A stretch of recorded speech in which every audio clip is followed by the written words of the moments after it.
السلام عليكم ورحمة الله وبركاته. سبحان الله، بتقعد مع الناس نفس الأسئلة تسأل، ولكن سبحان الله جوابها موجود بالقرآن.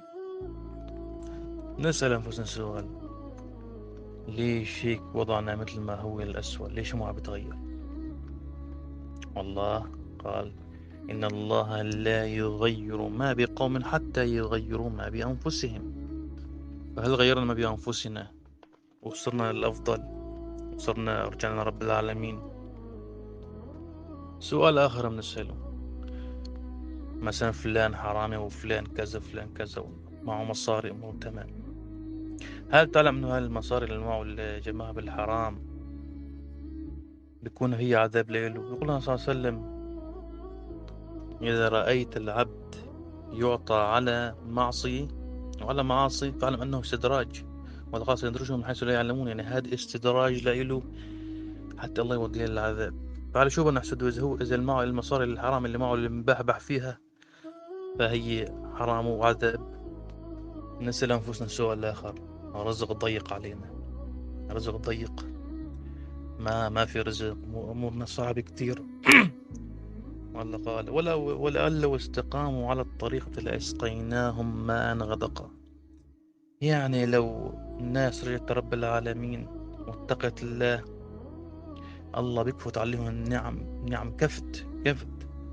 وتستغفر ربكم إنه كان غفارا يرسل السماء مدرارا ويمدكم بأموال وبنين وأجعل لكم جنات وأجعل لكم أنهارا. هل رجعنا إلى الله واستغفرنا من ذنوبنا؟ فأسأل نفسك هذا السؤال. وقال الله تعالى: لئن شكرتم لأزيدنكم ولئن كفرتم إن عذابي لشديد. وإن كفرتم من عذابي شديد، يعني إذا كفرت بالنعمة وما قدرت النعمة، هل عم تاكل ببطر؟ هل عم تاكل ربا؟ كيف عم تكسب أموالك؟ هل مش عم تشكر رب العالمين على النعمة؟ كل ما عم تقول كل شيء من رب العالمين. كيف إسرافك؟ هل عم تشتري الدخان وعم تصرف بها الأموال؟ حتى سبحان الله، حتى كاس المي لازم ما تصرف فيها، تبقى حرام.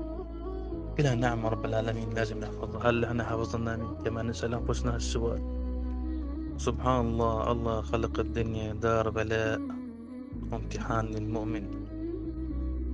أمر المؤمن مثل ما قال صلى الله عليه وسلم: كله خير، إذا أصابته سراء شكر وأصابته ضراء صبر. والله لا يأتي إلا بخير من المؤمن. فالإنسان يشكر ربه على النعمة ويعطي غيره. الله راح يسأل الأغنياء: ليش ما أعطيت الفقراء؟ كيف نسيت جارك؟ كيف نسيت أهلك؟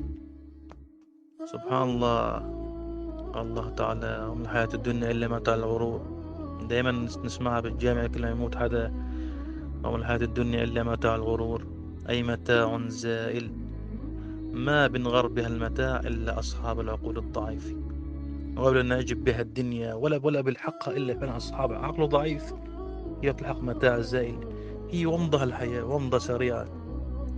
ويوم يحشرهم كأن لم يلبثوا إلا ساعة من النهار يتعارفون بينهم. ويقول الله: كم لبثتم في الأرض عدد سنين؟ قالوا يوما أو بعض يوم. يعني الحياة ومضة سريعة جدا. سبحان الله. ونحن راكدين وراها ركض الوحوش. وذكرت قول الشاعر: لكل شيء إذا ما تم نقصان فلا يغر بطيب العيش إنسان. إنما هي الأيام دول مثل دولاب، من سره زمن ساءته أزمان. سبحان الله. عن الرجوع إلى الله، ملتزم بصلاة الجماعة عند المسجد، استغفر الله وتوب إلى الله. نصيحة من أخوه.